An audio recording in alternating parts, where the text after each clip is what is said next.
Recording. Hello. Hello, everyone. We are back. We've had a bit of a hiatus, but we are back. 16, I think. Yes, let's go for 16. I can't remember. I know it's I bad. think at this point we stopped counting. We just We embrace just that do we're here this for as a good. thing now, don't we? We're not getting to any numbers. We're on no milestone here. We're just rolling with it. How are we both? All right. We've not seen you both for a while. I think it's been just a standard period of you taking to edit a video, probably. Easy look. Yeah. Yes, we're all good. We're me and Liam are evented out at the minute. I'm going to say you two have been busy, very busy. But we'll get on to that. You been all right, Liam? Yeah, all good. No real complaints. Perfect. Started to quieten down at work finally after the start of year rush. So yeah, after the start of year rush, it's November. Is it? I know, but students move in September, October. These 3 months, I do like 90% of my work. There you go. He's just admitted he does nothing for the rest of the year. No, just how busy I am in this period of the year. It's all right. Your secret's safe, Wheels. Yeah, you and the 150 people who watch every few weeks. Yeah, 181 actually. We've gone up 30. This is how daft it is. We've not done anything for the last three weeks ish, and we've managed 30 subscribers. So do you know why that is? Go on. Pash put out a video of like his top 10 favourite unheard of YouTube stars. Oh, we were there, and we were on that list. Well, I was there. You guys were just accompanying me. Yeah. Was it just because he beat me? It's because he beat. Well, spoiler: he beat me so bad at Cardiff that he felt guilty and thought we had to advertise us. Mercy advertising. Brilliant. Well, I mean, if that's what it takes, I'll go to every event ever. We'll be at 10K in about a week. Brilliant. Right. Should we get on with it then? We're a bit out of sorts with this, aren't we? Because we've not done it for so long. Yeah. What we got first? Hold on. We have to have our stage. There we go. Ooh. Yay.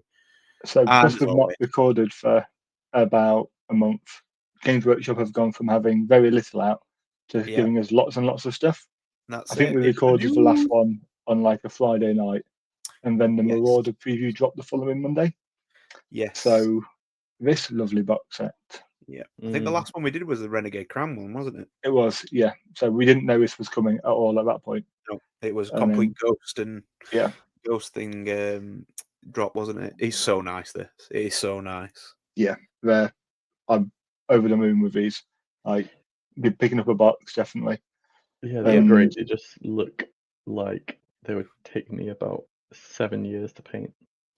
There's so much going on them. Yeah, this is my worry. And I said to Liam off before we started recording, like they could be the old AOS overly engineered models. I think the gut feeling is that the cafe ones weren't. So I'm hopefully these weren't. Point. Yeah, I'm thinking maybe a nice Marauder, Mordheim Warband. Maybe might tempt me for these, but a whole army I think would destroy me painting wise. Unless we see. I think it's a contrast painter's dream though. Yeah, probably looking at that amount of fur.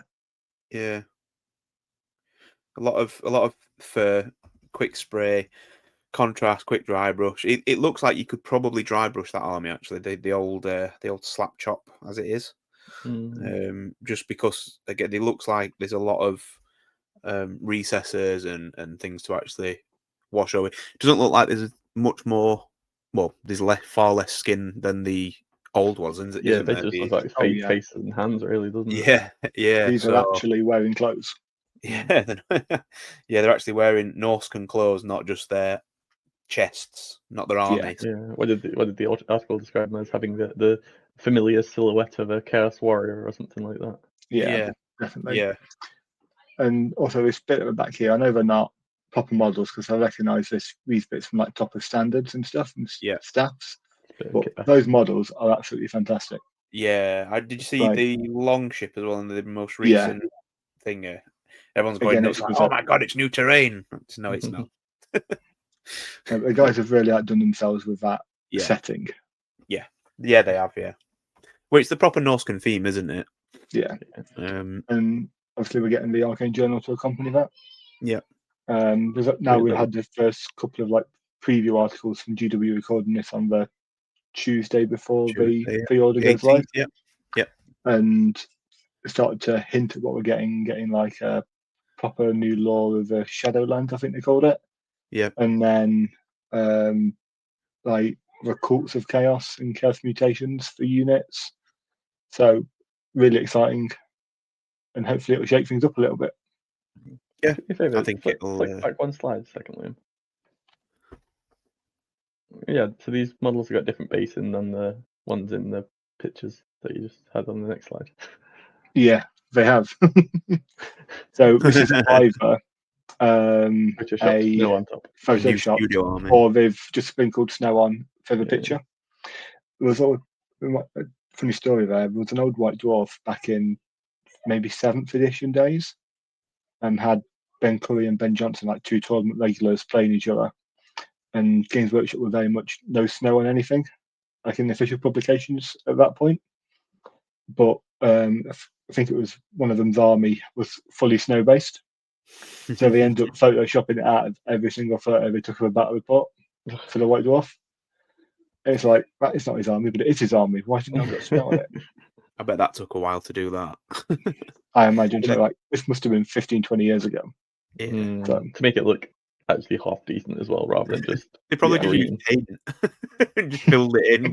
Green. Goblin green. Yeah, but there's loads of pictures, fantastic. Just look at it. We've got 40 dudes and 10 horsemen. That box is really good. Yeah, it is. And I think the biggest thing there is that they're on 30mm bases as well. They are. They confirmed it on Facebook, didn't they? But properly 30mm bases. So. Yeah. If you look at Which makes guy sense. on the front left guy in that sort of front unit, that base does look big. The base looks big. Yeah, definitely. I think it just marries up to the army now, doesn't it? You haven't. I think with given how dynamic every single one of their poses are, I think to still have them on 25s. Oh yeah, you'd be squeezing them in. I think they're too big. Yeah. It'd be like trying sorcerers can now join the unit properly without sitting on the edge not of being it. Massive. Yeah. The if you put them on 25s, they'd be like trying to put the AOS Chaos Warriors on the 30s because they're really chunky, aren't they? The AOS ones.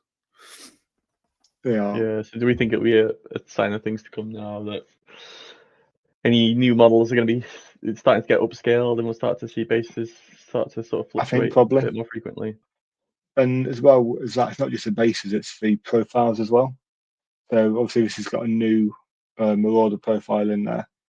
So it's obviously, if it's changing the base size, it's probably going to follow that same pattern as the Tomb King mounts page, where you just get like an entirely new page to replace the previous one from Ravening Hordes or your Arcane Journal.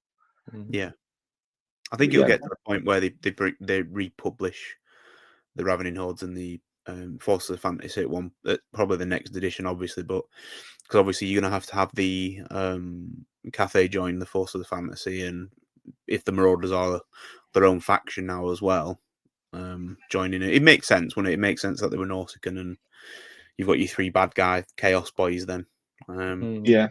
Beast Warriors and Nauticans. Yeah, it makes sense. Demons? Maybe they're not real. Maybe not real, but maybe. But there's some nice new models. There is some nice new models for them. That makes sense though. That for me, I think if they went and brought any of the legacy factions back, demons just make sense because they can be anywhere at any point, right? Mm-hmm. And like we've said in previous episodes, like there is no written law in between where we are now and then the world that was. So apart from make it up. Now. Yeah, exactly. So another demonic incursion.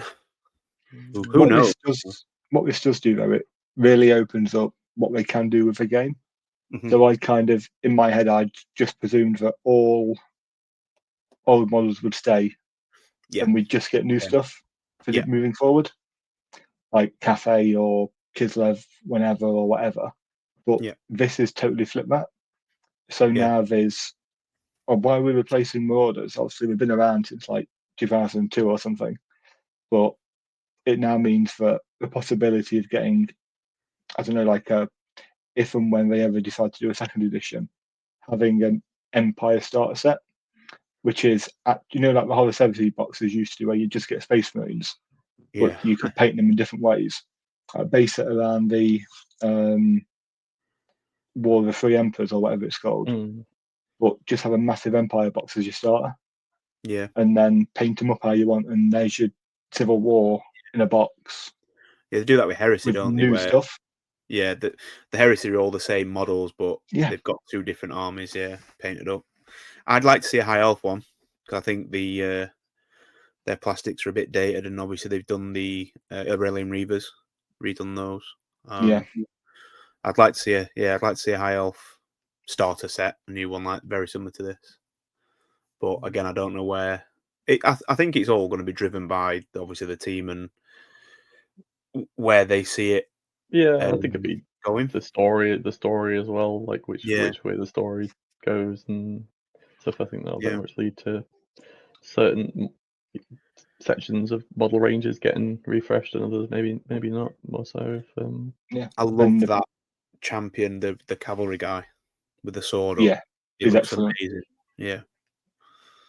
And a prime example of storyline showing new models is the next thing they announced at the Warhammer preview. Yeah, more cafe. The Peasants again, another great box. Yeah, again, they're absolutely smashing this. Yeah, trying to work out what kind of boxes this is and like whether they're almost like Christmas ones, aren't they? But not. Yeah, but these reinforcement boxes are called, aren't they? Yeah, I think. But it's like so you got 30 peasants, 16 of the, or 14 is it, of the gunners, and then 8 of the other ones. It's like some really weird numbers that aren't divisible by 5. I'm kind of not used to seeing Warhammer boxes do that, bar those weird cavalry boxes where you got 8 for some reason. 12, yeah, I guess given that some units are just 4 wide for a rank for heavy infantry, that sort of stuff. I guess maybe it might be something that we start to see a bit more of. I think the crane gun is probably going to be 2 wounds as well. Maybe. I think there's going to be 2 Skaven Giselles, aren't they? Basically, but a bit fancier.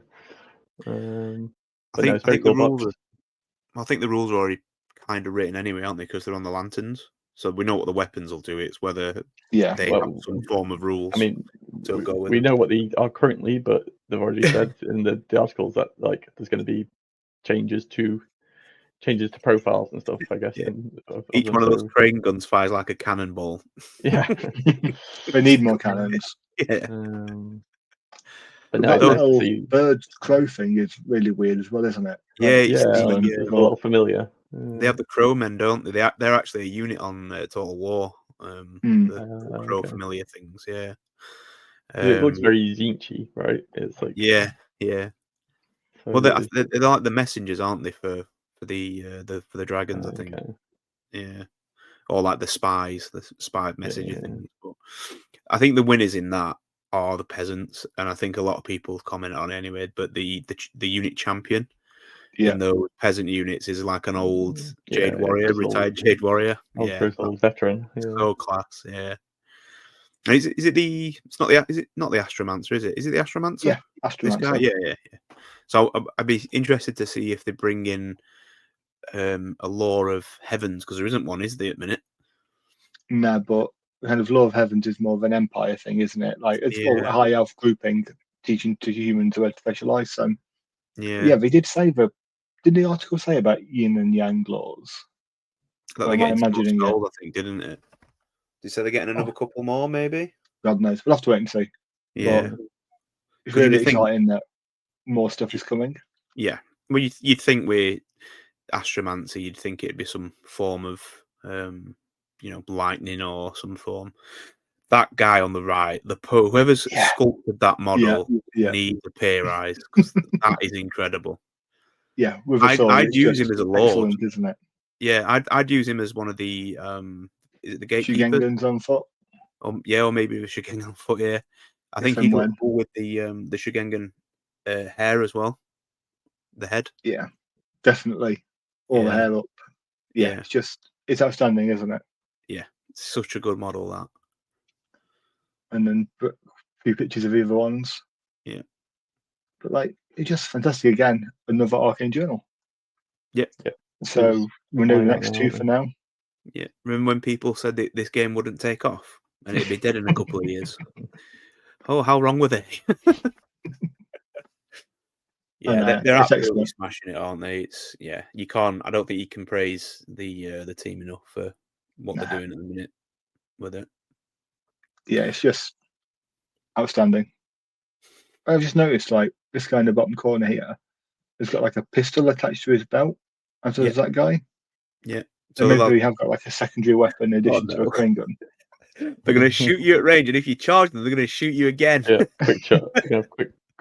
Well, that's what pistols generally do, isn't it? Yeah. And because the crane gun's cumbersome, they can't be used to stand and shoot. Yeah, they'll have move or shoot. Yeah, they've got to have move or shoot and cumbersome. Yeah, because they're gonna have quick fire. They're gonna have fire and flee. They're gonna have instant rally. we all know exactly what they're gonna have. Swift stride. Yeah. Evasive, swift stride, fire and flee, faint retreat, and it was one where they fire and flee and automatically rally. And they've got dragonfire bombs. Yeah. And there's an ogre hidden underneath the guy on the floor. Yeah. It's in a little trapdoor that comes out like guerrilla warfare style. And they could buy an upgrade for a sky lantern for 50 points. Anyway, away from, I think that covers most of the news now. You haven't put the Nurgle Demons on there. Well, they're AOS. Liam. They are. If only I sent you the picture of all the slides before we started, so you could comment on and say you wanted stuff added. They were like this big in the picture. I just assumed they'd be You can zoom on your phone. Just put your fingers on. Press it up. It's bigger. Yeah. We can look at them next time. We can bring them back next time. Well, I don't think they're going to be out in time for Durham, because I were going to possibly get some of those. I don't know what the knights are called, but you know, the big fat smelly knights with the type thing. Yeah, they've got a weird name, haven't they? Only like Coven Knights or something stupid like that. I can't remember what they're called, but they look. All of that Nurgle stuff is amazing. It's so nice. Yeah. Shame I was thinking of things to use Festus on his like toad dragon slug as, but yeah, again, he's got a great unclean one base, but I think anything other than that, he's probably struggling to fit on unless it's a Warhammer character transferred over, isn't he? But he's a demon anyway, so he can go in anything really. In my demon army, he can go in my demon army then. Demon army, maybe. Well, you know, he could be like a chaos warrior on a dragon or anything, couldn't he? Yeah. So Cafe Wave 2, incredible. Yeah. And then we're going into hobby. Hobby. And the first bit of hobby is this crazy man. So this was not so much. It wasn't hobby as in painting hobby. This was the sort of first event I went to in the period with been since the last episode. So this was up to or down to Cardiff for the Rise of Transylvania, hosted by Ollie. This Firestorm, this one. At Firestorm. So this was what a venue, right? Captain Ollie hosted this. So there was a fancy dress competition for best characters. Obviously, I sort of ordered myself a little pharaoh outfit and donned that to go along with. I think I was one of 2 people to dress up, and I didn't win the prize. So that was good. How many times did you kneel though? No kneeling. No kneeling. Well, I did make Cetra kneel though. I did play Cetra and made him kneel. Wow. So no, it was a good weekend. There was 82 players, I think, in the end, which was biggest. I think, isn't it? Pretty incredible. Yeah, pretty incredible to see. Yeah, I took along the Jin Kings, which obviously you've seen me sort of painting over the last couple of months. So here they are in the glory. I did quite good at the weekend. So I won game 1 against some Bretonians, which was good game. It was a sort of Cecil leading some foot knights. So I successfully killed everything and just avoided settling in foot knights. As I was worried about those monster slayers with all the sort of monsters I had, so that went fine. Do you want to save all this bit for the events recap, Jack? No, this is just do these now. Oh, you're just doing this now. Go on. Then. Yeah. Have you put them all in the slides? Literally, this is the only slide just for Jack. One recap for this one. My apologies, Jack. Continue. Yeah. So big win first game, but then that put me into Cafe game 2, where I got absolutely stonked. No, it wasn't Liam for once. It was just another Cafe. It was one of the Dudley boys, and he absolutely PC now. Keep it PC. He absolutely stonked me. So that was a fun experience. But it meant I went into one of the Team Wales chaps, Adam, game 3, into his Bretonians again. But he had sort of a relic-y, he had a big unit of Grail knights, so it wasn't like the traditional Pegasus he won. And again, thanks to some nice dice rolling or some bad dice rolling on his behalf, I managed to get a very good victory. I then played something else. It's like a month ago now. What did I play? Something else which I'll remember in a minute. I had another victory which led me to. I played Bryn and the Imperishal with his Tomb Kings, with Cetra leading the team. And it was that weird deployment one where you're in like the opposite table quarters. Yeah. And he was just a bit too aggressive, and I basically got my dragons in turn 1, etc. And then proceeded to eat the rest of his army. So I was feeling good at that point. Sort of, I think I was up onto table 5, going into game 5. Nosebleed territory, wasn't it? Yeah, it was. And then I got paired into Pash, who was there with a horrendous vampire list, which I think 15 of the people there were using vampires. And I think like half the top 10 ended up being vampires.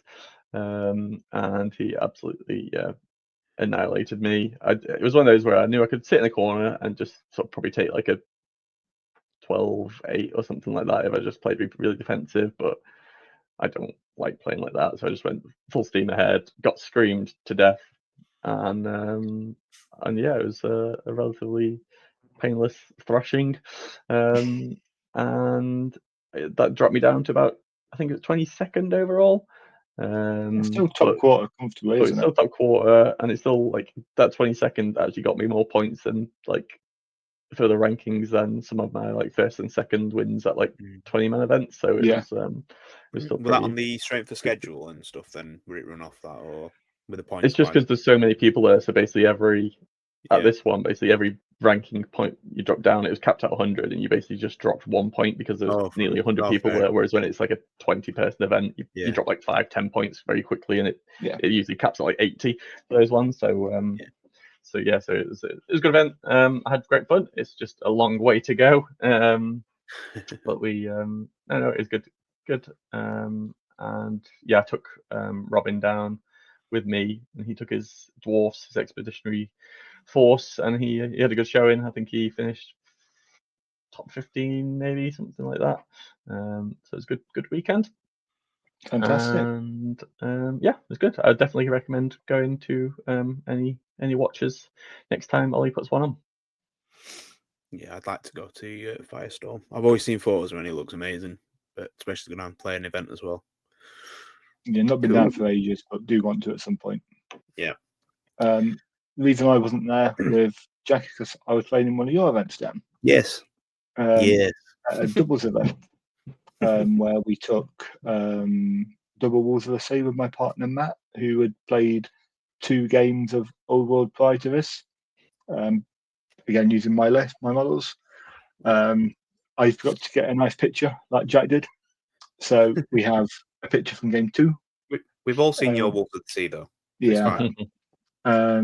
Yeah. So basically, we played a high elf and vampire combo in game 1 because someone filled in last minute, so he had like a weird allegiance there. Yeah. and that was a draw because we were all learning what our models did as a team and how the game works in doubles, and we got through maybe 3 turns and it was a draw. Then we played double Wood Elves, a chap and his son, and that was over after about 2 turns. The Wolves of the Sea got into the Wood Elves and they fell over. Yeah. And then in the last round, a couple of really nice chaps, one of whom has a podcast themselves, a YouTube channel. I'm sure Dan will link that in. Yeah. I love giving them homework. And they had Orcs and Goblins and Chaos. And we managed to get a decent sized win there. Finished in second place overall. Yeah, you did, unfortunately. How much? You need to stop placing in my events, Liam, because people are going to start asking questions. How many decisions did you allow your partner to make, Liam? No, I never made any decision on any of his models. To be fair, I think Matt was doing it the other way, wasn't it? I was kind of letting him lead, but Matt played back in the day, so it's not like he didn't know what he was doing. We only think the time we was in the last game where there was a chance of we had a flank charge onto a general on a chariot. It was one of them. If we're going in the side and the boars kill our champion, then we actually win the combat with a flank and the infantry outnumber. Like, I'll try that one. But apart from that, we just kind of left each other to it. And I think it really worked. Well, you finished second, so yeah, it did. Yeah, and it was High Elves and Bretonia, I think. Yeah, it was double High Elf Dragon at 1250 points. Ooh. Yeah. I mean, this was the Juggernaut guys, wasn't it? Yeah, it was. Yeah, Topher and Toth and someone, I can't remember. Was it Chris? I think it was Chris. Boys. But I think Chris. Topher's called Chris, so I don't. Yeah, one or the other. I'll find it. No, they were nice guys, and I think the problem with it is, and this is my fault. I think I probably put too many points on. It should have probably been 1,000 points each rather than 1,250. I thought people could just get through, and then, but I didn't obviously think that you actually talked to each other and just played Warhammer. So, but apparently you all have conversations during the game. So a lot of games struggle to go the full 6 turns. It looked fantastic. I'll give it that. And I was quite strict with timings this time, weren't I, Liam? Which is why people weren't finishing the games because, the last event we kind of overrun quite nearly an hour. So I tried to rein it in with this one, and I think it worked all right. But again, I think we finished games 2 and 3. It was just that first one. Yeah. So, but I think there was a lot of new players there as well, wasn't there? They were just trying. There was. They didn't want to come on their own, so they thought, we'll go with his mate, and it was good for that. Really enjoyed that. So, but well done again, I guess. Also done a bit of hobby. So the army's grown slightly. So my Renegade Crowns / Mercenary Corps for Rise to Glory in April. Yep. So that is what I've now got printed. And as you can see, I painted the big swordsman unit from that bottom right of that photo. Yep. It's all just base coated and washed at the moment. I will, once I've got it all done to that standard, I'll start highlighting. Are they essentially great swords? They're great swords, but will probably be veteran cell swords, just with heavy armor and weapon and shield. But I've tried to be a little bit more free on my interpretation of them this time round, rather than set. And then a big unit of crossbows here is mostly base coated now as well. Nice. But I had to take a break for a few other bits and bobs, which will come to in another week. But it's getting there. And I've done a lot of dedicated hobby time towards how I want to do Rise to Glory. So lots of planning on how I want that system to work. So that'll be really interesting. Yeah, there's definitely a lot more planning in your event than there is mine. So I totally understand that. And then come on to Dan's hobby. I've done some hobby. I bought first time in 6 episodes. Literally the first time ever. I've actually I've done chopped up poor old Crandris and Kazarai, the Stormcast dragon, and tape their heads together to create my Chaos Dragon, Dragon Lord. Well, this was actually that was my I'd converted a Wood Elf Dragon Lord before I'd actually bought the original one. So yeah, he's now my Chaos Lord, and I just need to create. I need to make a seat. Currently, he's just propped on the back of them, but I need to like make a seat for him. And then clearly got the most 2 OP units in the game, or the most OP units times 2. The Hell Cannons. Please, please, please, do not ever buy a Hell Cannon. Not just because it's rubbish. It's not because it's rubbish. It's a nightmare to build. Oh, they're horrible. I think I probably spent about £400 on electric trying to hair dry everything straight. So, yeah, and a lot of activator, super glue activator, because obviously it's resin. So, yeah, great unit though. I've used it once already. Fantastic. And then my big block of lads, therefore Durham, big block of smelly boys. So you can. That's pretty much my list. There's just 21 dogs to go in that list, and that's my list for Durham. So anyone, my opponents, literally, what 21 unit of dogs. How can with a handler? With no handler, no, absolutely. You got if you're doing a unit 21, put a handler in to make them even worse than they already are. If I can find 15 points, I will. Just because the problem is it slows them down to one warrior. 5. I know. That's the whole point, right? And they also lose Vanguard. Oh no, I think I keep Vanguard, don't I? Because it's a unit upgrade. Yeah, ridiculous. I do love Hell Cannons. However, I think the 2 or 3 times I used them, they killed more of my army than they did the enemies. Yeah, that's funny though. That's the point. Yeah, that's our point. Yeah. I mean, it were quite funny when I played a test game with this. That the block of warriors, you can get it to T6 because the enchantments don't knock each other out. So you can use the smelly boy one, and then there's demonic vigor, I think it is. Yeah, the issue with the smelly boy one is like it remains in play on a 7, so it's so easy just for the enemy to get rid of. Yeah, but it's just funny when I played dwarves, so you can have one turn on your turn when you've cast it when you're at T6, and you just sort of run in and cause havoc. I think I got it off a couple of times at the weekend with my demons. I think I was running demonology, so like having that as the signature spell. It's just fun because it's rarely going to die, but it just stands as an objective. Basically does what Skeleton does, apart from it's a very expensive unit. It's about 1,000 points in that block. Yeah. And not huge amounts of wounds compared to a skelly block. No. And they can't come back. No, exactly. And Blood Bowl. But yeah, so the new season's out. I'm really excited to. Although I've sold the Tomb Kings to one of the guys at the clubs, but I'm really excited to get the Bretonnians because I played Bretonnians in the computer game version.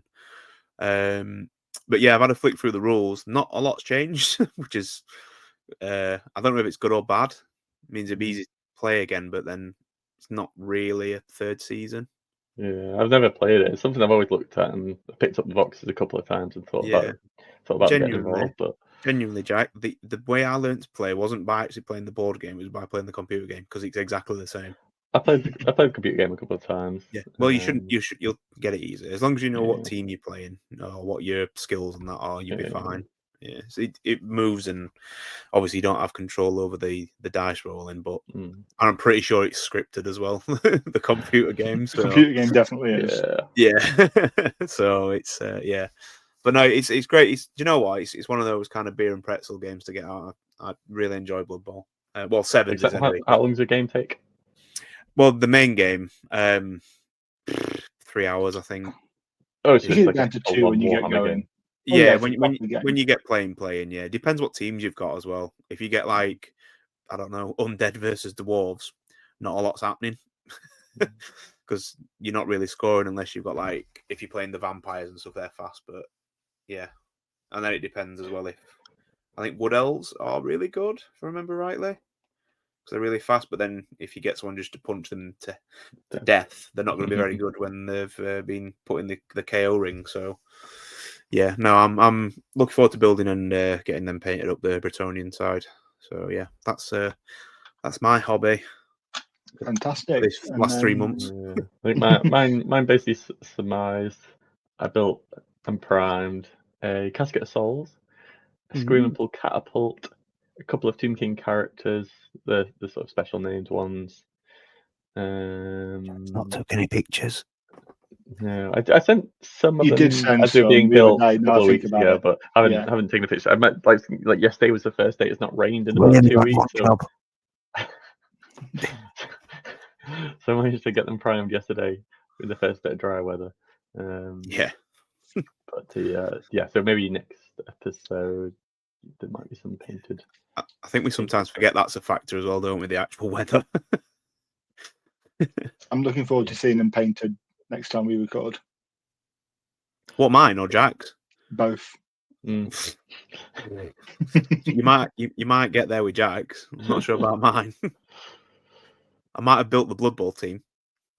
Have you decided on a scheme for the Warriors, or They are going to be Nurgle, but I'm going to do the different shades of green rather than all the one Nurgle colour. I'm going to have a couple dark, couple light, and do it that way rather than all the same colour. Because I think it can. I think the thing with Warriors of Chaos armies is I think they can look very boring because they are all the same essentially, aren't they? Yeah. So I want to try and change it up a bit with the different greens, like a dark green, and then I've got is it the camo, like the slightly lighter dark green, and obviously then the actual Nurgle colour. So and then the guy on top, the anime Chaos Lord, because he's got loads of long hair. I don't know if you can really see it, but yeah, you can. Yeah, he's got anime hair. So he's going to be Nurgle as well. Not the meta choice, but hey, it's a Nurgle themed army. I think Steve took double Nurgle at the weekend. Yeah. I think I'm potentially going to switch back to. I don't know. I took Zinch at the weekend, and I think because of the comp. I think because of the comp, I think Zinch is probably better because you get the magic res and the magical attacks. You don't get that with the torso. Yeah, you get it with your torso, but like the Nurgle guy, obviously, then you're rerolling sixes, aren't you, to hit? So yeah, which is probably going to be more beneficial because you want to be in combat. Yeah, and you're such a high weapon skill. It usually means most people hitting your fives or sometimes even sixes if you're into sort of infantry. Yeah. So I mean, he's banged on 500 points, so right on the nose. Flail, shield, 1 Eye of the Gods, and a Mark of Chaos. Yep. Absolutely. It's pretty standard, isn't it? All you can afford. Right, should we go into actual tournament recaps then? Let's do it. Me first. So the weekend I headed over to the TSN Arena. It was only a relatively small one this weekend. I think there was 10 players, so it was just a small, close-knit event.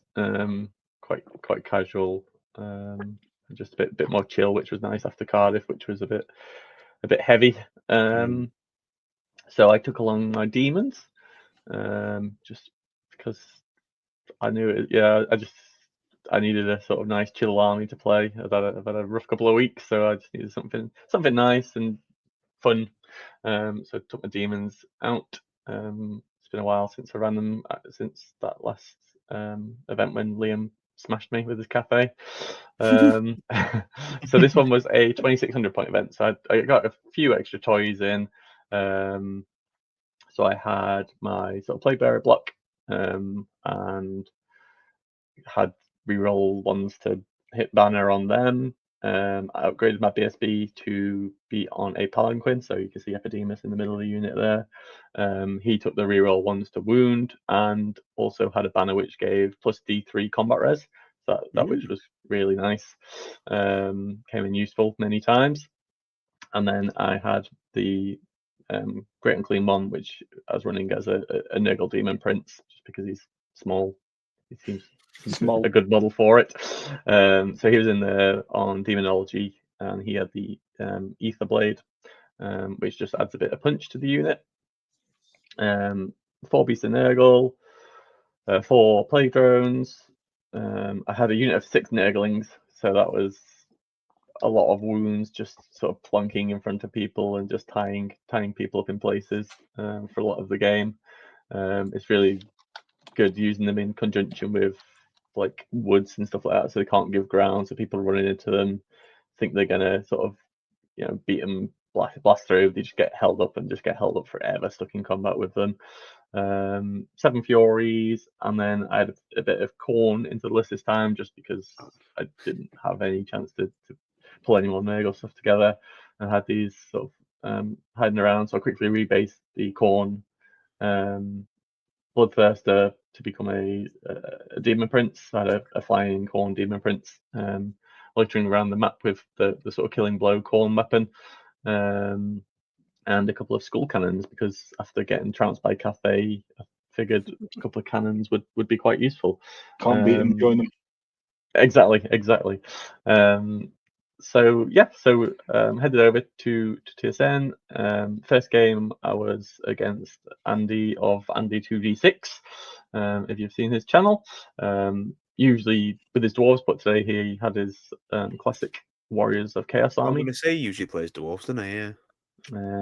But he's just freshly painted up some new Chaos Knights, and he's got the sort of like original Archaon model in there. So he was running a Chaos Lord on horse, which was nice. But You can see him in the bottom corner here, can't you? Yeah. So he was running around with the ogre blade, and he was absolutely terrifying. He chopped through those Nurglings very quickly, and he had the classic dragon model as his Warpfire, and he had a Exalted on a dragon as well, running around somewhere. So yes, good game. We met in the middle. My Nurglings sort of crashed up against his big Chaos Warrior block, and we sort of churned through them with a bit of help from the plague drones. I think he sort of tried to flank through with a unit of 4 Dragon Ogres, and I managed to blast through them with the Khorne Demon Prince. He sort of chopped them up nicely. The killing blow, perfect target, aren't they? Yeah. So I think he got like 2 killing blows and sort of got through them, and then took out another unit of Chaos Knights that was up that way. I think the dragon, he had an unlucky moment where he tried to charge in with his dragon and the big block of Chaos Warriors into my Plague Bearers. The Warriors failed the charge, and the dragon got in, and obviously I very quickly then just beat him, challenged him out with the champion, and beat him by like plus 12 combat res because of the extra D3 banner and that sort of stuff. So that was quite handy. And I think it finished about 18-2 or 17-3. Rob plays all the objectives, so there's usually quite a lot of high scoring games, because if you're winning, you tend to suddenly landslide because you're suddenly capturing every table quarter and the terrain and the baggage train and stuff like that. So lots of admin. It tends to sort of see quite a lot of really high. It's weird. You either get draws or 18 to 20 nil sort of thing, by looking at a lot of the scores. So it was a good fun game, and he's always a pleasure to play against, and it was nice to start off with a win. And then I came up against Tomb Kings. I'm hoping I've got these in the right order after last time. I didn't. Yeah. I'm pretty sure I was going to get BCP open, and I think I'll track myself. That dragon's lovely. Whatever so Andy. So we've got Ian here with his Tomb Kings.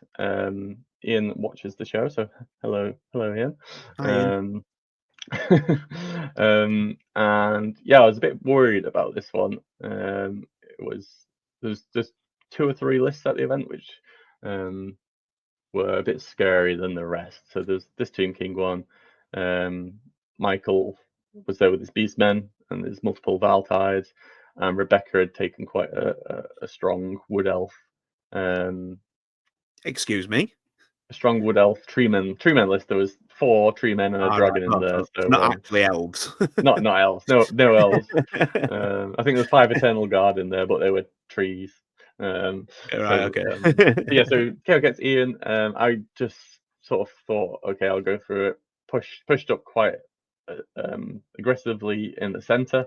I went a little too aggressively. I thought I'd kept just out of range of that dragon, but I just crept inside of it. So suddenly took a charge from Cetra, 5 chariots, and this dragon.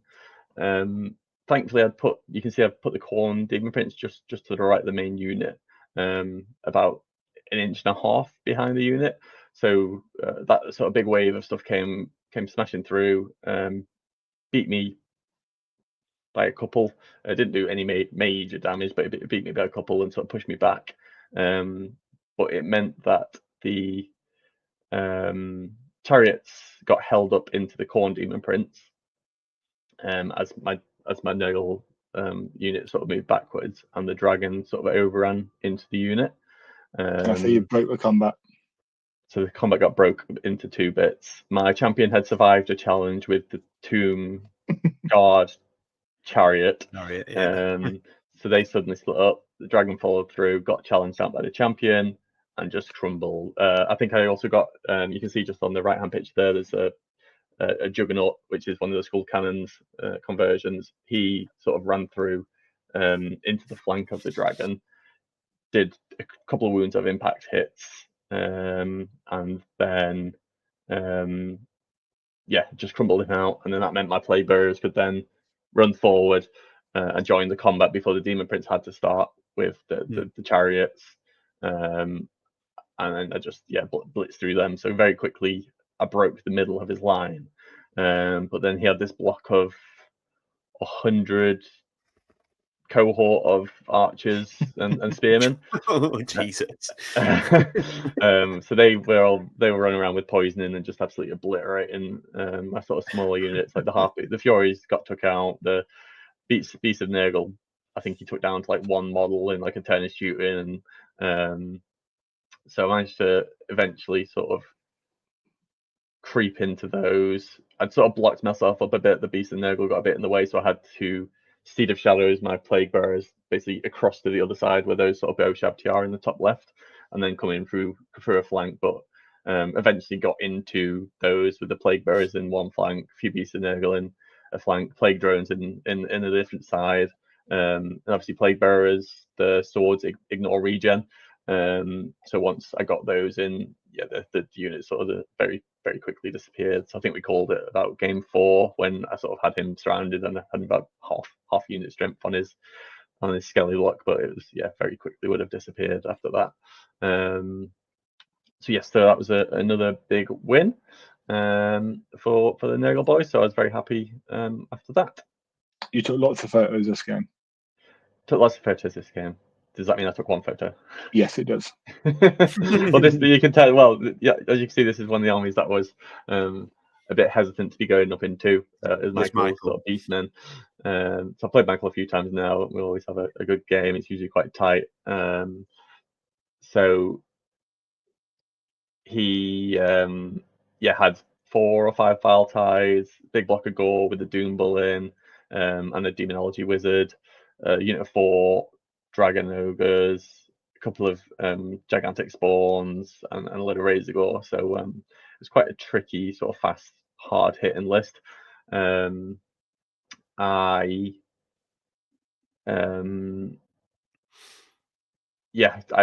a bit scared, really. I didn't really know what to do. I wasn't overly confident that I could take his combat block.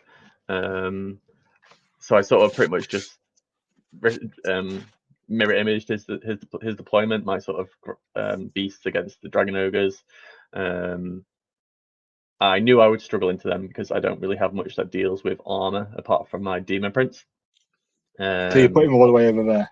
So I put him all the way over there because well, I think he might have deployed them last after I'd finished deploying, and I knew I wanted to get the Demon Prince ideally into the big bunch of shamans that were sort of around the Hearthstone, just to try and pin those down as quickly as possible. Yeah. He had Magic Res 3, so I knew it was going to be hard for him to get his Val tied off on me. So I just thought if I can get him in early and pin those down, that's sort of my best option there. Similarly with the Furies, that was my plan, just try and get them in, just stop pinning them in combat if I could. So I sort of just advanced up the centre, and decided, we're just here for a chill event. I'll just see how things fare. Didn't really go in with anything much more than that. So put the beasts into the dragon ogres. That did not go well. The high strength, high armor save, beasts just couldn't do anything to them and just got absolutely obliterated. So which very quickly left me with a rather open flank, as I took the sort of big block of gore in the front and some dragon ogres across the flank. I managed to beat that unit in combat 2 or 3 times. But yeah, they kept rolling really well on his break tests, or popped stubborn and sort of jumped over some units behind him. The headstone got in my way because I was a bit wider than him, so I couldn't chase him down. And then he eventually turned around and sort of got back into me and just obliterated my unit pretty much. But during that time, my sort of play drones had got into the shamans behind that headstone, sort of cleared a lot of those out, cleared a lot of the chaff out. I'd taken down one of the gigantic spawn with my cannons, but every time I got a wound, I'd roll 1 on the sort of D3. I'm used to using the iron blasters from the ogres, obviously, and they're D3 plus 1, so I very quickly felt the difference between them. And I don't, coming away from the event, I don't really rate the sort of these corn cannons. I don't think I'd take them again. One makes it's 1 wound, isn't it? But it feels so much more than that. Yeah. So yeah, and I think the difference in the final combat was that he got one of those gigantic spawns into my flank or rear, which had 1 wound left, and if any of my cannons had done a little bit extra, it would have been gone, and that would have made a massive difference. But there's quite a few objectives, which I'd sort of managed to get onto quite early and picked up a bit of points. So although he sort of took out my big unit towards the end, it finished as a 10-10 draw. So I was quite happy with that as an outcome. Michael's stuck with his beastmen sort of pretty much throughout the whole edition so far. So he knows how to play them. Knows what he's doing, doesn't he? Yeah. So I was very happy to get a 10-10. So overnight, looking at the sort of matchups, there's 2 potential matchups for me to go into. There was Rebecca's Wood Elves, which I really did not want to go into. The sort of demons do not deal well with high toughness models, and Rebecca's list had 5 toughness 6 models in there. Or Alex from Liam's sort of bash group had taken along his dwarves. So I was praying for the dwarves, and matchups got made in the morning, and I ended up against Rebecca. So I was not feeling very optimistic going into the game. But we paired up. You can see. Are those clouds hills or forests? Those clouds are hills. There are hills that go on, but he's magnetized those sort of bases underneath, so you can just pop the hills off. So it just makes it a lot easier. But the amount of times over the weekend I'd go, there's the woods there, and they're like, no, that's a hill. I was like, oh yes, the woods are very obviously the camo strip stuff. What's Belfanos being used as? A dragon? That is forest dragon. Yeah. So I knew. What's is it the Lady of Vines? Yeah, so just do a tree man. Yeah, so the 2 tree men on either side of the beetle are level magic-y ancient tree men, and then the sort of the wider ones are just generic tree men. And then she had three units of big units of dryads, which are tough. They're sort of tough to deal with. I didn't really have anything great to sort of get into one because they've got stubborn and they're quite hard to get around. I knew I never had time to really get into one of those without having 2, 3, 4, 5 monsters sort of crash into me. So we both sort of just deployed either side of the sort of special feature in the middle. Rebecca just basically advanced up to alongside it with everything.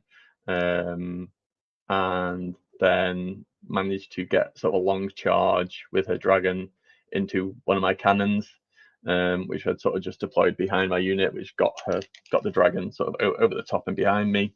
So I spent most of the game trying to run around from that. The tree men advanced up. I managed to put my Corn Demon into the Lady of the Vines, which was the general, and sort of take her down over 2 or 3 turns of combat. The Beast of Nurgle died to a tree man over a couple of rounds of combat. The Plague Drones died to another tree man. And so eventually we ended up getting the dragon and a couple of tree men into the plague bearers and just sort of grinding through me. I think I managed to kill off the 2 character tree men and the dragon. There was a bit at the end where my unit basically, I had Steel Shadows again, so I flew my unit basically over the top behind all their stuff because all those monsters were sort of approaching me, and I was just like, no, I need to get out and dodge. So I jumped over the top. I took a unit of Dryads into me and the dragon and lost combat. But it gave the Corn Demon Prince time to then charge the dragon. So at that point, the dragon had 2 Demon Princes into her who were both striking before her, and she was down to like 4 or 5 wounds.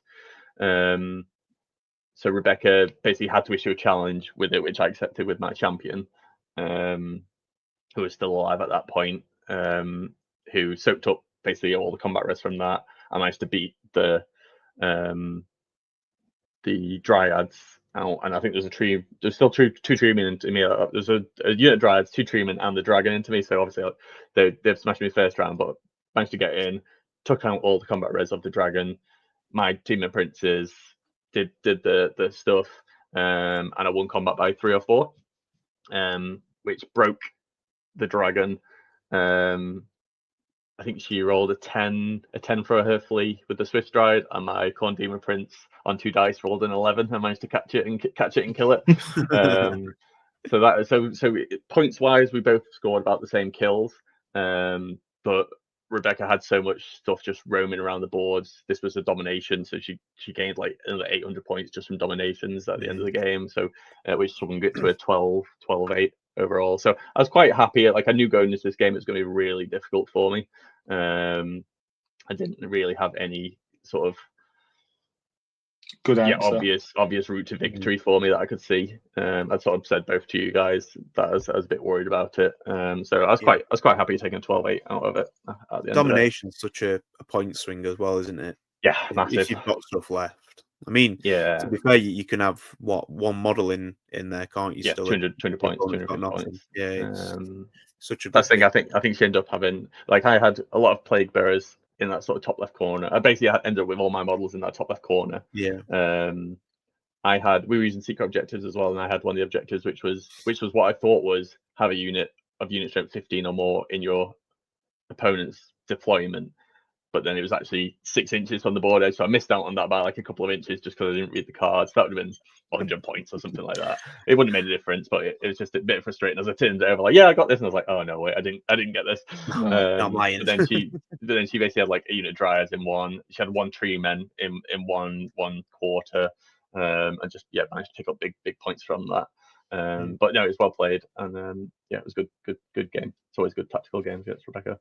And then game 5, I had Nick Moody, who has this beautiful Bretonian army. That army's stunning. Yeah, it's really nice. Like the pictures don't do it justice. He's got a Instagram page which I think is Duke of Bretonia or something along those lines. There you go. Liam spotted the rallying cry goodies that I was handing out at the event. Some little archosites. Provided by our channel sponsor. Yep. So Scuff Corp. Yep. So Nick's Bretonians, he had 3 units of 3 Pegasus Knights. He had Killy Duke, he had Killy Paladin, a unit of 3 Grail Knights, which I think he basically said he just had a few extra points at the end, and it was just perfectly the amount to fit 3 Grail Knights in. A few extra points. Well, because it was a 2,600 point event. Yeah, no, but it could fit like a whole unit of peasants in for those 3 models. Two sort of smallish or medium-sized units of bowmen, a couple of units of sort of Knights of the Realm. The Green Knight, by any chance? And the Green Knight. So although it was, so it was sort of one of those weird lists where there's like some competitive bits into it, some not quite as competitive bits. But Nick's very much just a sort of fun player that just loves. You don't mind when it's that stunning as well. No. I think that's the thing, that it can be as compared as we want. If it looks amazing, I don't mind. Yeah. So thankfully, I was quite lucky in getting to choose which sort of terrain card we used. And so I picked the one that had sort of the only woods that were available was sort of at the back ends of the table, and I just deployed my Furies in a ring inside it, so there's no space for the Green Knight to appear into there. So I was like, okay, at least I know the Green Knight. Yeah. So I was like, okay, at least I know the Green Knight can't appear behind my lines, and he's got to appear on the other side of the board. He's not that fast. He doesn't have swift stride. So I wasn't too concerned about that. What do you mean he can't come out of hills? It's natural terrain. Thankfully not. So yeah, again, I haven't used the demons huge amount, so I still don't really know how certain units fare into other units. So I just thought, I'll have a bit of experiment. I'll see how the plague drones. Like I knew at this point, I knew I wasn't going to win the event because I'd sort of lost and drawn one. So I was like, I'll just see what we can do. Try out some of these units into different things. So I thought I'll try out the plague drones into some Pegasus Knights, and yeah, just throw everything else forward and see what happens, and just try and avoid the scary characters really. So I sort of course of the advanced the plague drones and hid them up behind that hill. You can sort of see in that top left. Beast and Nurgle just sort of marched forward towards that objective marker. Plague Bearers again just sort of marched forward through this gap between the special feature and the sort of oogly boogly eye building, and the Nurglings just moved up onto the sort of objective in front of them. So I started scoring the objectives very early on, and sort of managed to keep hold of them for pretty much most of the game. This was the one with the four objectives, so I think most of the time I had at least 3 of them. You're going first on the scenarios. Great for your scoring points. Yeah, especially with the sort of Nurglings, they're really hard to shift off the Plague Bearers are very hard to shift off of the Beast and Nurgle. Although they weren't scoring, they sort of held it long enough for the Furies to get up there eventually once the Green Knight had come on, and I could sort of move them a bit more. Are the Nurglings like 6 wounds each or something like that? 7 wounds each, yeah. Of course they are.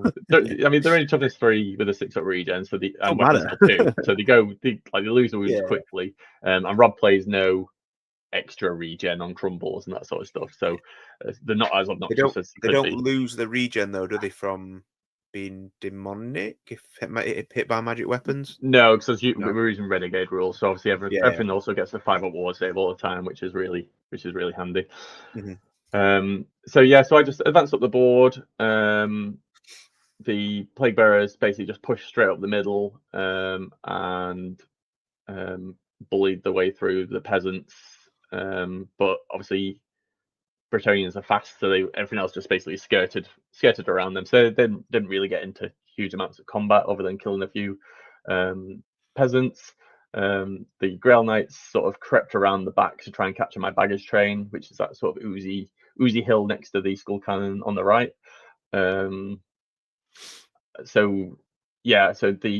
They sort of just bypassed everything, headed towards that, and I managed to get the Furies into them and killed all 3 of them on the charge with 7 Furies.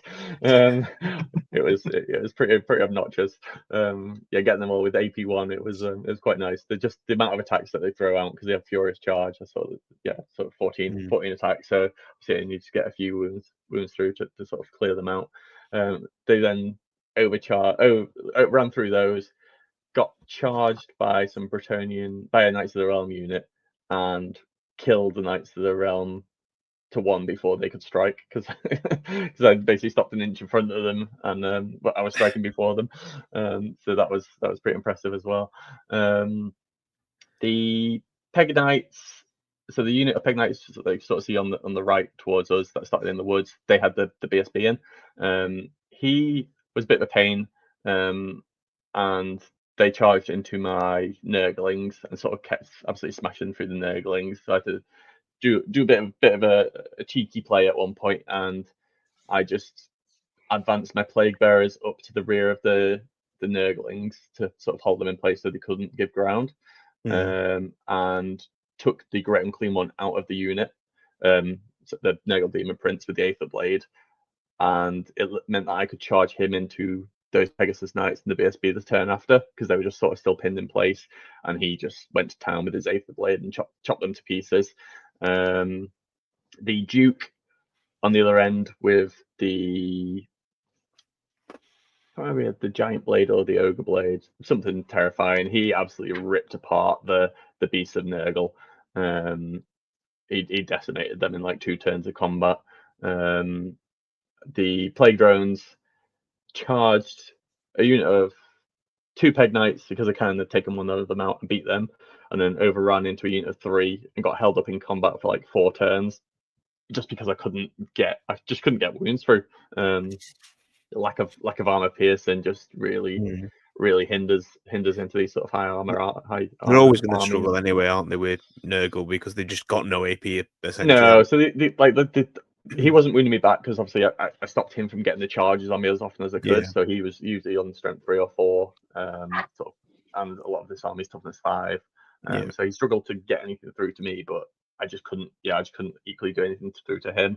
But I think I finally managed to break through them. So they took out 2 units of Pegasus Knights and sort of overran and managed to take the baggage train at the back. While the Duke was chewing through the Great Unclean Ones, I basically took everything else out. The Furies also got the Prophetess, who was in this sort of middle, this beautiful unit in the middle with a nice freehand banner. She's had to sort of run for the trees as the Plague Bearers sort of approached down on those. So the Furies were the MVPs in this game. Yeah, so it sounds like we're doing everything. Yeah, stopping Green Knights, killing units, killing helpless defenses. Yeah, no, they did work. They did work. And this ended up as a 20-0. Again, there was just a lot of objectives, which I scored a lot of. I got the special feature in the middle. So I managed to score quite a bit from those. I think I got like 1,000 points. That's the one thing the Bretonians aren't great at, unless you're running a billion peasants, is the objective game, because all they want to do is just charge into stuff, don't they? So yeah, and obviously, it was running units of sort of like 6 knights, and I just picked off 1 or 2 of them with cannon shots, and suddenly they can't score objectives anymore. Yeah. So yeah, we had a bit of a chat afterwards and sort of discussed a few small tweaks to his list that would have sort of suddenly make it a lot more competitive. So, unit of men at arms. Is it take out 3 Grail Knights, put in 50 peasants? Pretty much. Take out combine 2 of the units of Pegasus into 1 unit, probably. Drop the spare ones, turn those into a men at arms unit, and suddenly it's a very different. Like, not an overly different list, but a very different beast to sort of deal with. But no, it was a good game, and Nick was a pleasure to play against. And so I finished up on 3 wins, 1 draw, and a narrow defeat, which I was very happy about. And like I said, it was only a relatively small event, 10 players. So that meant I finished in 3rd place. With that, Rebecca finished in 2nd. Michael finished in 1st. They played game 5 and they drew into each other. So I finished my game before them, and I was looking at the scores, and I was like, okay, well, regardless of which one of those wins, I'm going to be in 2nd place, because of how the scores were. And then they're like, oh yeah, we drew. I was like, so it dropped me down to 3rd place. And I got sort of joint 1st/2nd on the favorite opponent. Yeah, favorite opponents. So I got 4 votes out of the 5, I think. That's really well doing, though. Yeah. I mean, if you got 4 votes and another did the other guy get 5 votes or 4 votes? 4 as well. Yeah. Did anyone else get any votes? Well, maybe I was not. going to say, yeah. Did you play everybody?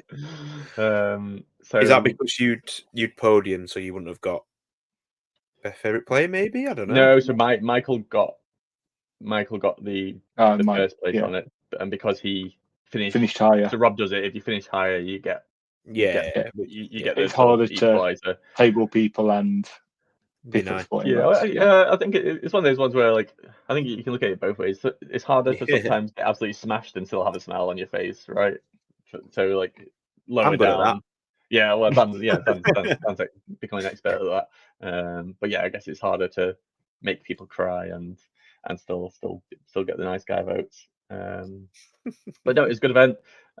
Always have fun at Rob's, and yeah, I'm down to go to one in about a month's time. Which is the first time using the new comp pack, which is sort of scaled points. Yeah, that is, guys. You decided what army he's making yet? No, I've got no idea. So obviously demons. So interesting. Mike's army would have only been 2,000 points at that event. Mine would have been 2,400 points at that event. Rebecca still would have been 2,600. Rebecca still would have been 2,600 points at that event. So Rebecca, doing really well with what is considered a weak army in this new comp pack. So, it's only a first draft of army tiers, and I'm sure there'll be tweaking to go as events sort of are played out, and it's actually sort of realized what different armies can do. Obviously, a lot of those sort of bottom tier armies, they basically just gave that because they don't get played. So because they don't get played, people don't actually know how good they are at stuff.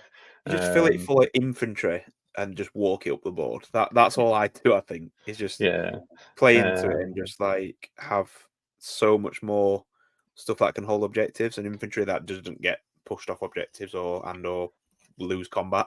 So this one on the 15th, 16th of December or something like that is sold out already. 13th, 14th, Jack. 13th, 14th, same as one of Dan's events, so it's sold out. So yeah, obviously people are quite interested to see how this new sort of rule set works out. I'm not sure yet whether I'm going to take Tomb Kings and try using the A-tier army to see how that feels playing into some of these bigger ones. Chaos Dwarves, because I think they're 2,400 points. Yeah, so that's another 2 demon engines. Yeah. So I can take 4 demon engines. Yeah. So yeah, maybe Chaos Dwarves. I know Dan wants to buy my Chaos Dwarves to stop him having to buy a Chaos Dwarf army in the future. Yes. I really enjoyed using the demons. I think they're great fun to play with. What's the tier on the demons in terms of the points increase? They're 2,400. So it's 2,600 if you want to use non-renegades, or 24 if you want to use renegades, which I think is still probably too high. Board save. Yeah. So to be honest, I think although I did well with them at this event and at the previous event I used them, I don't think they're. When you look at some of the other 2,400 point armies like the Chaos Dwarfs, I don't think the demons. Yeah, they don't quite stack up tier. I think they are very much still in that sort of bottom tier. So hopefully at some point they'll get a nerf and get some extra points. So now you've got to either throw your games to prove a point or try and win. Yeah. Well, that's what I was saying to Rebecca as she was doing so well and beat me. I was like, you're going to have to throw your last game, otherwise you're suddenly going to get dropped down to a 2,000 point army for this next event. You're actually going to lose points. But no, it was a great weekend overall. And it's nice just to have a nice chill event and just sort of enjoy just rolling some dice around and sort of just escaping for a weekend really. Good. Yeah, good. While Jack was having a nice chilled event, I was not having a nice chilled event. You deserve this, Liam. You deserve it. I had a practice game the week before, and this was Friday night, trying to teach John, Adi, and Martin how to play No Thanks. You went away with the old boys. Wow. I did. Yes. The average age of that car was somewhere in the mid-50s. Yeah. Not that old. But yeah. It was really good. How many was the average games of Warhammer played in that car? God, 10,000, something like that. I mean, you say like that. mid-50s, like mid-1850s is when you were all born. But yeah, so I took my Wolves of the Sea up to Forgotten North 3, a nice 3.5, 4-hour car journey up to Newcastle. What were you driving? What do you mean? Oh, it's all right. No, it's because you're obviously. I'm an hour south of you're you. down, aren't you? Yeah, of course. It only takes me 2 hours to get to Newcastle. He was in his Flintstone car and had to sort of foot drive. Yeah. Your horse and cart. But yes, so I took my Wolves of the Sea, similar to before, but Mark of Zinch, Chaos Lord, the setup we discussed earlier. I took a page out of Dr. Blackstone's book, and he'd been running 2 level 1s with bound items, but in chariots. I'll do that. I didn't have chariots, and also when I wrote them in the list, I just didn't have enough of other stuff I wanted. So I've got 1 on foot and 1 on a horse, because that's what my models are. The 1 on foot has a ruby ring, the 1 on the horse has the staff that casts a summoning. They're both on demonology. They both always take the signature spell, and it's just 4 magic missiles. A turn.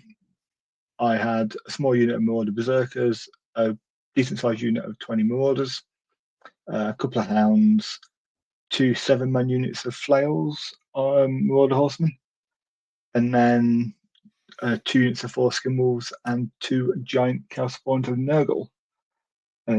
Quite enjoyed using the list. It's a bit different to what I normally do because of the 2 wizards. It let me stay back a little bit. I think no balloons as well. But I've pinned the year now with opening with Wolves of the Sea and potentially closing with Wolves of the Sea, with just a brief affair with Cafe in the middle. just to boost your ranking points. A brief expensive one. And you joke, hate filled. 2 of my 4 results in the rankings are with Wolves of the Sea, so half and half split. So game 1, I don't know why this one's got a giant white border around it, but it has.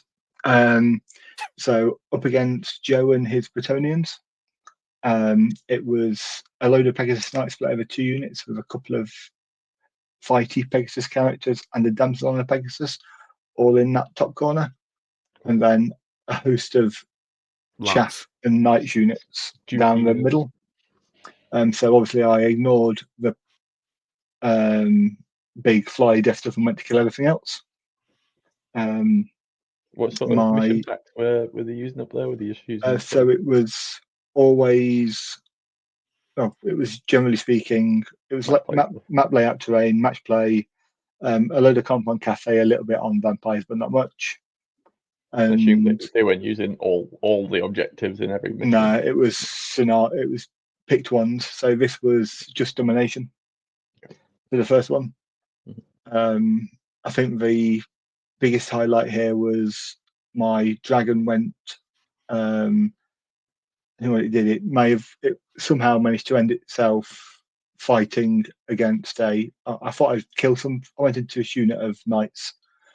Thought I would kill enough or win the fight against the champion comfortably. Whether it was the Chaos Lord or the dragon who killed, I'd get 2 or 3 wounds through. Didn't happen, and I lost the combat after just killing the unit champion and not getting 0 overkill. I did that. Chaos Lord failed, dragon failed, and it was literally the stomps that got 1 wound through. But I gave ground. But what that did mean was that, as you can see over here, down in the bottom corner, the Chaos Lord, with his heroic killing blow, managed to charge my dragon as a result.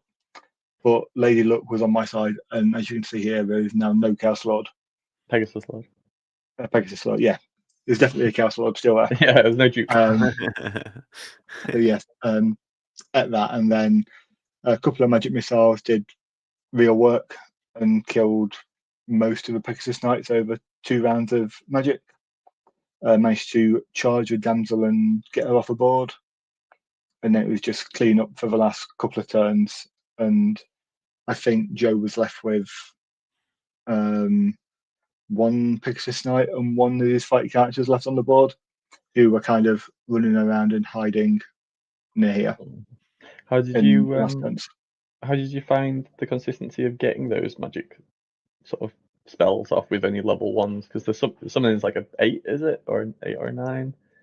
Yeah, so they're 9. 9 Cassie rolling, looking for 8s. On the 2 from the Wizards, the 2 bound items are on 7s. Level 2. Bit higher, yeah, have a level 2 with a 9 or level 7 with a 1. But you get off half, give or take, on average. Sometimes you get 3 of them off if you're a bit lucky. Sometimes you get none of them off. But like, I'd definitely do it again.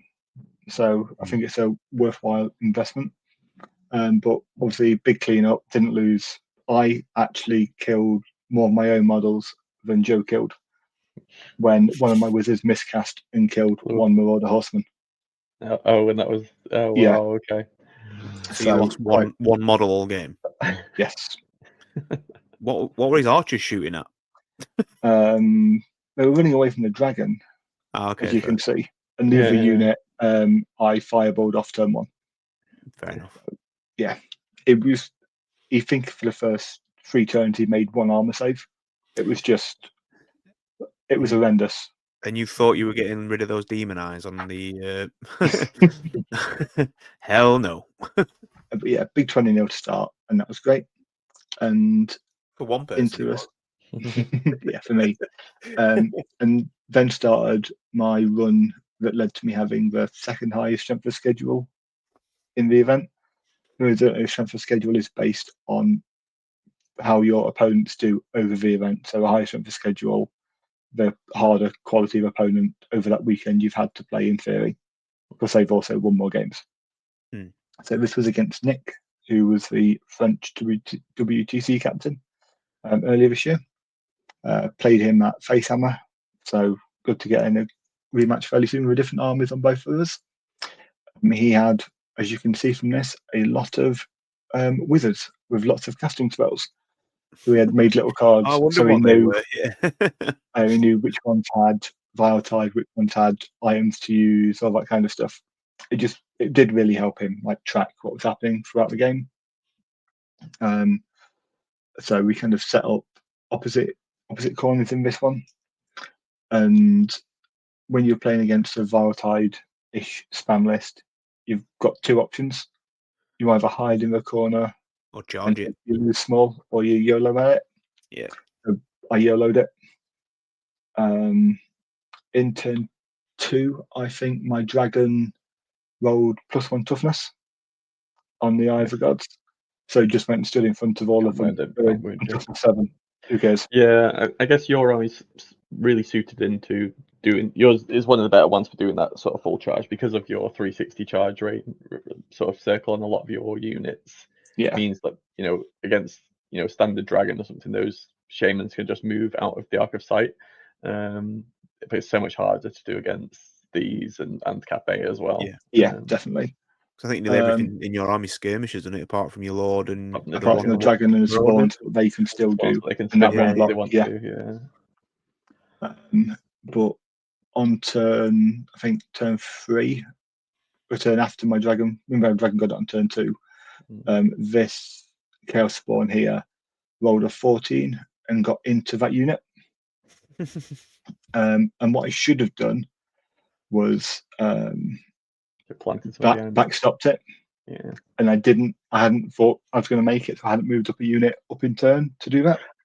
Yeah, well, because that moves. That moves before you have to move, but you still have to have stuff close enough to be able to get there, right? Yeah. But he had elementalism one of those, so he had what's the one that puts up the magical wall? Oh, Earthen Rampart. Earthen Rampart. So you can't charge it with big monsters because it's 1 attack, no stomps, all that stuff. You don't count as being in base contact. Yeah, correct. But luckily, Nick's dice came to my rescue, and he failed his restraint test, which meant he was in combat going into his turn, so he couldn't cast all those spells. Or cast a turn of magic at me again. So everything went in that block. All of them in that block. Yikes! Yeah. So I went in, killed about 25 gore, and ran them down. Yeah. I guess that, and again, that's because your army has that sort of threat circle. He couldn't run the like I imagine like most of the other games he'd run them outside the block and sort of. Or, he didn't, to be fair. He only had them in the block, but we'll come on to the other style of that shortly. Mm-hmm. It's because Liam's a demon. He's horrible. Their eyes. That one finished 19-1 at the end of that. A few scenario points each. I got the middle objective. Did you lose any medals?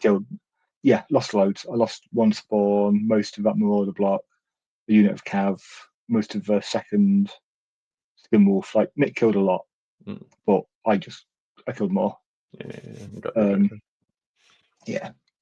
And game 3, this is totally different table. It looks very similar, against Jack Ward and his Undead.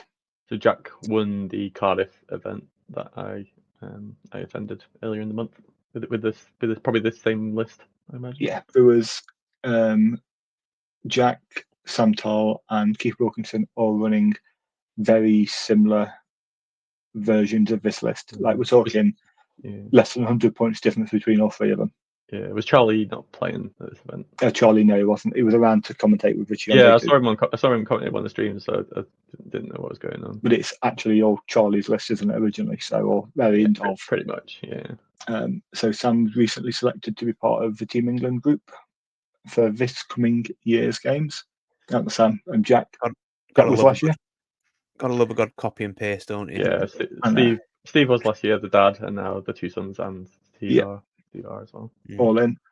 So this was really interesting because obviously it's an absolutely horrendous list to play against. It's got 3 screens, 2 big blocks of Hex-Race, 2 units of zombies that grow up to 40 before the game really starts, and a giant block of Graveguard, which you cannot kill no matter what you do to them. So we spent a few turns doing bits and bobs.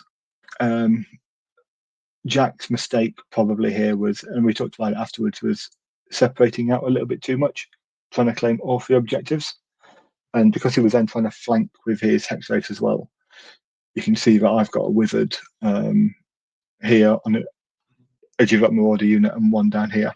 You can just laser those. So not in the unit for anyone starts commenting, it's just near them for protection. Basically, it meant I got to fire magic missiles off in an effort to try and kill some Hex-Race. I got the unit on my left-hand flank over a couple of turns because it moved out of resurrection range, whereas this other unit was darting in and out of resurrection range, and it took me, I didn't get them until right at the end with the dragon going in and popping the lot with his magic weapon. Biggest highlight of this game was after this combat here with the dragon on turn 3, I think. I was able to reform the dragon and get him into Jack's general, but luckily for Jack, he was running the ethereal version of the general, so I needed 1 or 2 wounds to him after saves, and that was my one chance of any kind of big victory run. I did killed both unit Hex-Race, which is the best part of 500 points. Yeah, they're expensive. Didn't lose much myself. A lot of my chaff. This spawn, these dogs backstopping the spawn. I was technically in the flank of those Graveguard. It was just enough to get in. Yeah. So he couldn't close to me, I couldn't close to him. But it was any way you could put it in. But it just meant that I was able to kind of pin him in place. But he was on objectives. So I scored about 350 more points in kills than Jack. But Jack scored about 300 more points than me in objectives. And that resulted in a 10-10. So very similar to Jack, I'd done 2 good wins and a draw in day 1. Had a really, I say not really nice meal, a decent meal at the hotel on the Saturday night. Nice turkey carvery, which was good. Love good carvery. Into game 2, and came onto day 2 and game 4. Are you all right, Liam? Yeah, getting there. And this was against Sam and his vampire list, which was exactly the same, with the exception of instead of the ethereal general, he had the Hand of Dust on a necromancer in a unit. Ooh, nice. That's the tasty assailant spell, isn't it? Yeah. But he was very proud to tell me he hadn't got off at any point. Oh, so he got off every turn against you. He's lying.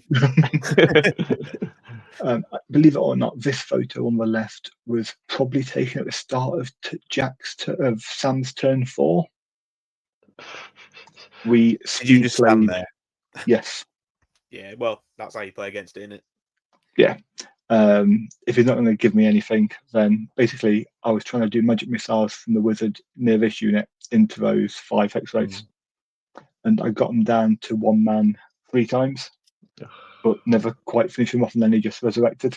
Yeah. And then Sam eventually came out with a banshee and just screamed off my sorcerer on that flank. I rolled a 10, failed my 2 ward saves, dead. This was then followed up by my dragon failing an impetuosity test and going straight into a graveyard block. Obviously, I felt I needed to save the dragon, so chucked in the Marauder Horseman on this flank into the side of that unit.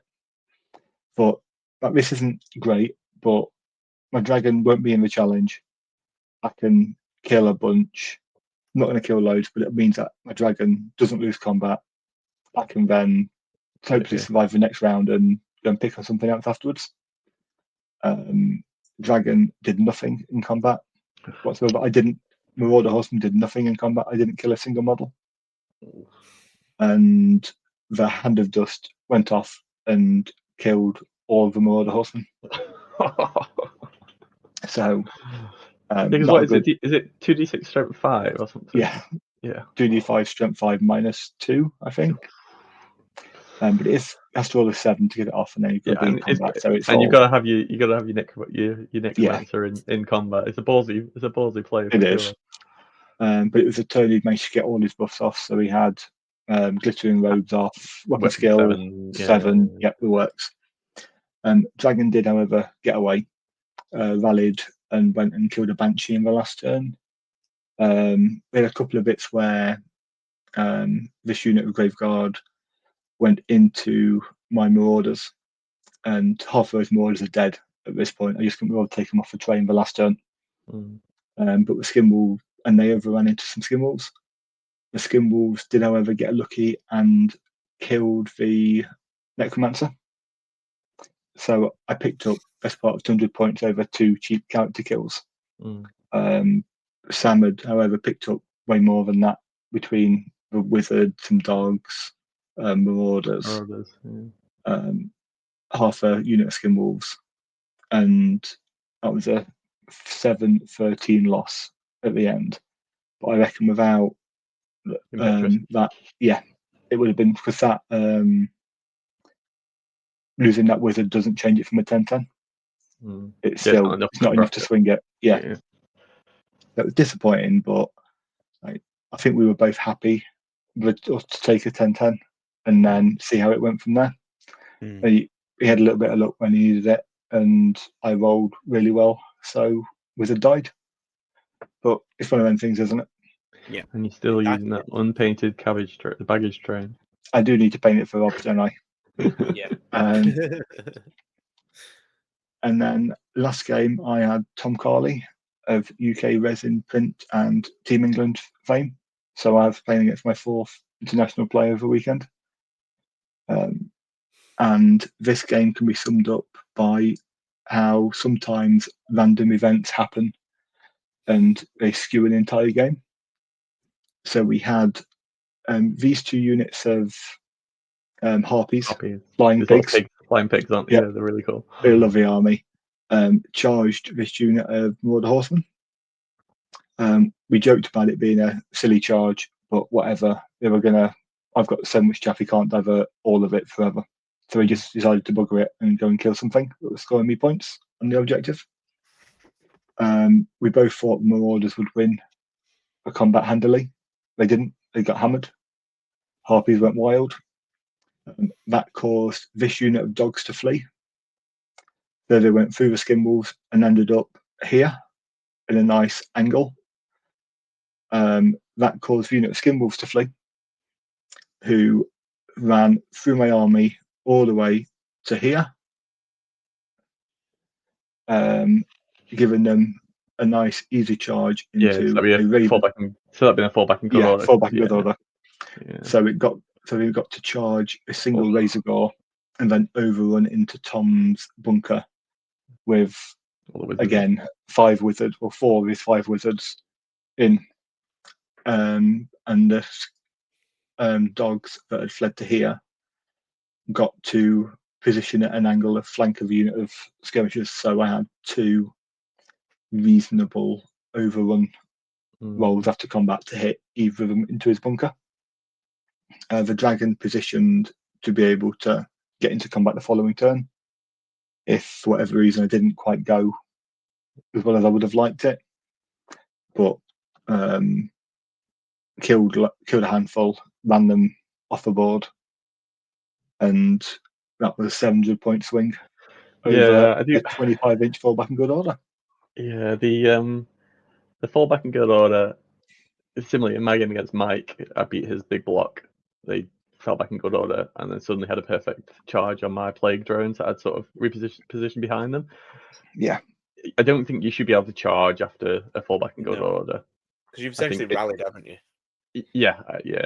I don't think you should be able to charge after. I think it makes so many. I've had quite a few feel bad moments from fallback and good orders, where it's completely changed the game based on them theoretically having something negative happen to them when it's actually massively benefited them, and it's a really hard one to plan for something going wrong, which then actually, like, it's something that's really hard to sort of foresee happening. So it's probably still my least favorite bit of this edition. It was mental, and it turned what was going to be a really tight game of Tom dancing around and me trying to pick up some points into whitewash on turn 2. I don't think they should be able to flee through units. I think enemy units should be able to flee through your units, because that's. I think you should go, if you don't clear, pop back to the front maybe, or something like that. You just stop like you do with give ground. Yeah. But so that was that, and that was a 17-3 all in on that one. Tom scored quite a few points in the middle of the game from objectives when he bought on ambushing units, but I'd killed far too much for it to majorly matter. Yeah, when it's all in one basket, really, isn't it? I think that's the problem. Yeah, with the Beastman bunker, isn't it?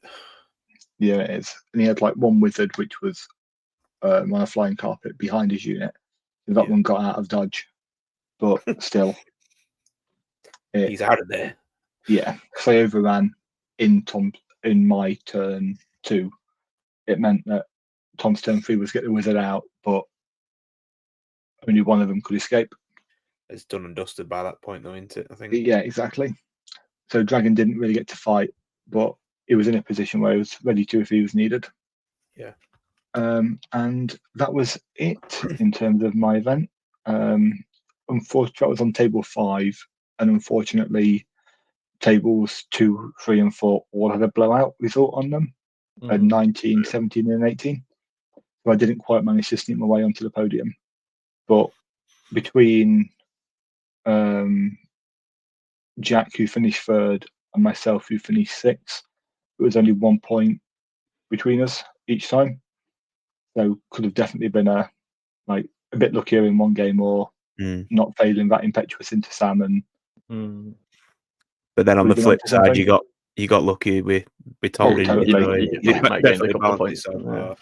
Yeah. But yeah, really, really enjoyable weekend. Very good. I've never been to an event with so much space. It looked healthy, 360 around each table with a spare table to put your stuff on. Nice. It was just absolutely fantastic for that. And if you are anywhere north of Sheffield, I highly recommend the trip. If you're anywhere south of Sheffield, then have a think. It's still a good event, but I don't think there's many places in between, like my event and the Forgotten North guys. Sheffield, then Durham, isn't it? Durham, maybe Hull might have had one before. Leeds, York. Yeah, but they're all mainly AOS players. A lot of Yeah. events on there. Yeah, I So think what it's quite a big gap in it. It's Yeah. Sheffield, Durham, or Newcastle. What was the sort of top couple of factions then in the end, Liam? Vampires. Vampires. All the same lists. Yeah, it was Keith, Sam, and Jack, all with vampires. Then Then all with roughly the same list. With different. Did none of them play each other? No. Managed to avoid each other. No. On the last round, Jack and Keith played. Okay. And it finished 11-9 to Keith. Okay, and that was the difference. Yeah. But Sam hammered his dad in the last round, 19-1, and snuck in between them in the final results. But yeah, really great weekend. Did that 1 point Steve kept stopping from getting first? No. I'm going to say that'd be brilliant. Yeah, right. Really fantastic weekend, and I could not recommend enough that anyone gives it a go at least once. Yeah, no, I've got a ticket for the next one in May. Yes. I was contemplating one of the ones for the January GT alongside the Masters, but because we got the Durham event a couple of weeks after, I thought I'll save my trip north for the Durham one. What date's the one in May? Is it? It's long sold out. It's long sold out by now, I imagine. I'll get a ticket. Don't you worry. Yeah. I want to say 23rd, but I might have just pulled that out of my backside. Probably. And they're doing a narrative in Derby in July as well. Yeah. So I'm definitely going to try and pick up a ticket to that when they go on sale. Yeah. And Jack, my next event is TSN in middle of December. And he's bringing Troll Horde. Can you believe it? You get 2,600 points of Troll Horde. No, he's not. Yes, 2,600 points of Troll Horde. No, he's realised that event actually counts towards next year's Masters ranking. So now he's got to pull Cafe back out the army. I'm really torn on what to take. So part of me wants to take the Renegade Crowns from earlier, but I'm gonna have to rush to get them finished. Yeah. So maybe not that. I'm tempted to take the Cafe and just see if, like I say, a top tier army at 2,000 points can get enough points from the 2-6 ones to make it to still win games. Or obviously we now know that this Marauder change book is out in time, so maybe I try that to 2,200 points, which is basically the same list I took this time, but another unit of Marauders and some toys. Yeah, I'm gonna say, because from the map they've definitely expanded the Chaos Waste, haven't they? They have indeed. Yes. And this is kind of just a what is coming next question. Yeah. Well, what we're going to do next podcast. So I'd like to, if we will have the family recording of that, all the NDAs will have dropped, if not the full book leaked. Yeah. So we'll be able to have a good talk through that. Yeah, and you've got to think there's going to be some mention of Kislev in that book. Well, I've read it. Well, you can see it on their map, can't you? Yeah, exactly. So you've got to think there's got to be something hinting towards them coming soon, right? And they was reading the article from earlier today. The GW put out in the second or third line, JTY saying, "We are just to the north of Kislev." Yeah. So we're definitely starting to sow the seeds of where they are and what's maybe on the horizon. Yeah, so I guess that's as the story progresses and they continue to move further south, they will eventually get into Kislev, or Kislev will ride forth as the Rohan, and try and intersect them on their journey to the south. Well, yeah, it's a long time before the Battle for Prague anyway, isn't it? And the destruction of Kislev, so they've got to do something in that time. Yeah, unless they just hide in the whole time. Yeah, they just go for it, mate. We don't like them anyway. They're all warm. But it'd be interesting to see how, because I imagine they'll sort of play like very hit and run style, Mongol Genghis Khan type sort of hit and run tactics. I think with the obviously the announcement and the release of the new Marauder stuff and potentially obviously the Nausicaa stuff, I think it almost just leads in the way into Kislev anyway, doesn't it? I think we can all quite comfortably speculate that they will be here soon. Not soon, but they will be here eventually. Yeah, and it'd be interesting to see. Obviously, with this sort of next book is sort of Friedel's sort of continuation of her sort of conquest. It'd be interesting to see when we start seeing those next levels of characters sort of above, who he reports into, that sort of stuff. Imagine, we can't. It'd be interesting to see hugely far off those. What characters they bring out for Kislev, because obviously none of the name characters in the games aren't alive, are they? So I suppose again it's a blank canvas, isn't it, where they can make up any Saw or Ice Queen or whatever.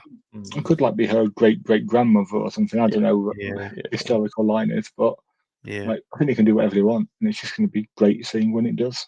Yeah, I can't wait to see an army of Cathayan peasants. That's what I want to see. I can't wait to see that giant octopus that's in the sea there as a model. The giant kraken. Yeah. What are you talking about? Give me the kraken. That's definitely Vampire Ghost now. Well, yeah, that's yeah. Spoilers, Vampire Coast. I think it's too early in the timeline, isn't it, for Vampire Coast? And is it Starossa? Is it Pirates of Starossa? Yeah. But again, we don't know. We don't know, because technically the Dark Elves are up and down raiding the coast as well with Aisling, is it, the Sea Lord? I love this little dwarf symbol as well, like Kislev dwarfs, maybe. Yeah. Yeah, well, really cold dwarves. Yeah, because I remember reading one of the Gotrek and Felix novels, and they go to try and sort of rescue some dwarves up in that area, and they're all boxed in underground, and they've all tend to eating each other and stuff like that. So it'd be quite interesting to see whether he sort of finds gets some sort of cursed dwarves, not separate to chaos dwarves, but it'd be interesting to see whether what we sort of get out of there. And it's looking amazing. Obviously, and obviously there's a big Skaven stronghold up around that way, isn't there? Skaven aren't real. We've been through this before. Even the imagination. Sigmar lied. Oh wait, wrong game. Again, we can, we know now the next two books sort of coming out, and we can now start to get excited again for what comes after that. And arguably, Cathay's not finished yet either, because there's quite a few units still missing. So do we think those next two books are this side of Christmas then? Obviously, one's this weekend coming, is it? Yeah. So I imagine the next one will be this side of Christmas. No, they talked about it in the preview stream, and they said it was very late winter, early spring, which puts it potentially end of February, March. Okay. So a couple of months. It's all good either way, isn't it? Again, totally. I think they've. Do you think they underestimated it in terms of the whole game? GW, how popular it would be? Oh, we know they did. Yeah. Yeah. But it'd be interesting to see how, just to get a glimpse of how the scope has changed, fundamentally, whether. The goalposts have moved massively, haven't they? Yeah. But it'd be cool to see see a number on paper of what the sort of initial thoughts were, and suddenly how much now they're willing to invest into it, and so I imagine these with these new Marauders have been originally on the because I think there's been enough time now since the start of Old World that potentially we're starting to see stuff now which has only been designed like the live of Old World.